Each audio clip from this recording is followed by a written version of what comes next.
জোরে তাকবীর দিয়ে নারায়ে তাকবীর, আল্লাহু আকবার, নারায়ে তাকবীর, নারায়ে রিসালাত, ইয়া রাসূলুল্লাহ, দিন ইসলাম, দিন ইসলাম, জিন্দাবাদ জিন্দাবাদ, পীর সাহেব হুজুরের আগমন, শুভেচ্ছার স্বাগতম, পীর সাহেব হুজুরের আগমন, শুভেচ্ছার স্বাগতম, হরিপুরের পক্ষ থেকে লাল গোলাপ শুভেচ্ছা, নারায়ে তাকবীর। আল্লাহু আকবার। আলহামদুলিল্লাহ বলেন। বসেন, হুজুর আসতেছেন স্টেজে। আল্লাহ তাআলা হুজুরকে কবুল করুন, সকলে বলেন আমিন। আমিন আর একটু জোরে বলেন আমিন, আমিন আর একটু জোরে বলেন আমিন। আমিন। আলহামদুলিল্লাহ।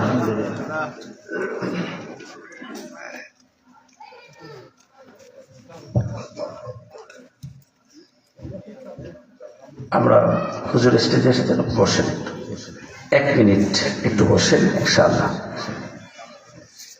আল্লাহ রাব্বুল আলামিন যুবক চলে আসছেন আমিরুল মুমিনিনের নিকট, ডাক দিয়া বলে, আমিরুল মুমিনিন, পথিমধ্যে আমার ঘোড়ায় ব্যথা পাওয়ার কারণে আসতে বিলম্ব হয়ে গেছে।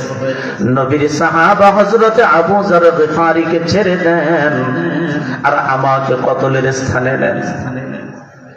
হযরতে আবু যর গিফারী ডাক দিয়া বলেন, না, আমি জান্নাতে রওনা দিলাম, এই জান্নাতের রাস্তা আমি ছাড়ব না। আল্লাহু আকবার, জোরে বলেন।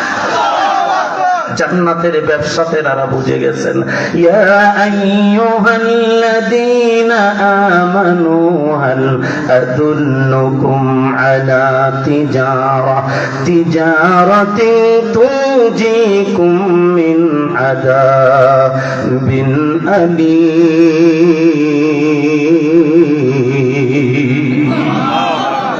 আমি কি তোমাদেরকে এমন এক ব্যবসার কথা বলবো না, এমন এক বাণিজ্যের সন্ধান দিব না যা তোমাদেরকে যন্ত্রণাদায়ক শাস্তি থেকে মুক্তি দেবে? সুবহানাল্লাহ, জোরে বলেন। এবারও আমিরুল মুমিনিন ডাক দিয়া বলে, যুবককে নিয়ে যাও, আবু যরকে ছেড়ে দাও। আবু যর রাদিয়াল্লাহু যাইতে চায় না, এদিক থেকে নাসরবান্দা যুবকও ছাড়তে চায় না। যেই দুই ভাই মামলা দিয়েছিল, ওই দুই ভাই পিছন দিক থেকে দাঁড়াইয়া দাঁড়াইয়া এই অবস্থাটা দেখতেছ, অবস্থা পর্যবেক্ষণ করতেছিল। হঠাৎ দুই ভাই দাঁড়াইয়া ডাক দিয়া বললেন, আমিরুল মুমিনিন, আমরা দুই ভাই আমাদের বাবার হত্যা মামলা দায়ের করেছিলাম, আমরা এই মুহূর্তে মামলা উঠায় নিলাম, আমরাও মাফ করে দিলাম, আল্লাহ যেন মাফ করে দেয়। হযরত ওমর রাদিয়াল্লাহু বলে, মামলা কালে উঠায় আনিছো বলো? এই জন্য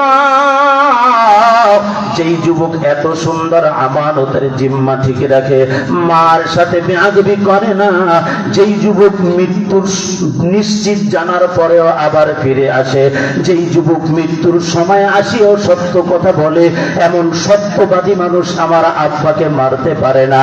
এই জন্য আমরা মামলা উঠে নিলাম, দাবিও ছেড়ে দিলাম, আল্লাহ যেন তাদেরকে মাফ করে দেয়। ও আল্লাহ, আমার হরিপুরের সব মুসলমানদেরকে মিথ্যা সারিয়া হকের উপরে কবুল করে নেন। জোরে বলেন আমিন।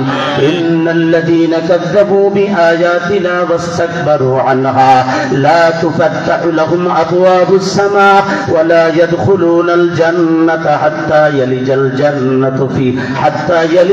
জামালু ফি সাম্মিল খিয়াত ওয়া কাযালিকা নাজজিল মুজরিমিন। সাদাকাল্লাহুল আযীম ওয়া সাদাকা রাসূলুহুন নাবিয়্যুল কারীম ওয়া নাহনু আলা যালিকা মিনাশ শাহিদিন ওয়াশ শাকিরিন। আলহামদুলিল্লাহি রাব্বিল আলামিন।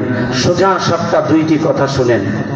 আমার বাড়ি পিরোজপুর, বরিশাল বিভাগ, পিরোজপুর, চাঁদপুর কচুয়ায়, পালাখালের পাশে একটা গ্রামের নাম দহুলিয়া। এই দহুলিয়া গ্রামে একটি দরবার, সাজলিয়া দরবার, খুব সাজানো গুছানো না, পরিপাটি, কিন্তু ওই রকম সাজানো না অন্য অন্য দরবারগুলো যেমন সাজানো থাকে। কথা কি বুঝাইতে পারছি কিনা? অন্য বড় বড় কিছু দরবারে দেখবেন অনেক আইটেম দিয়ে সাজানো থাকে, ওই রকম না, তবে পরিপাটি পাবেন। আলহামদুলিল্লাহ বলবেন। একটা গরিব মানুষ যদি সে দিনদার হয়, আল্লাহওয়ালা হয় পাক সাপের প্রতি যদি তার গুরুত্ব থাকে, তার কাঠের একটা বাথরুম থাকবে, তবে দেখবেন বাথরুমের ভিতরে একটা টিস্যু ঝুলানো আছে।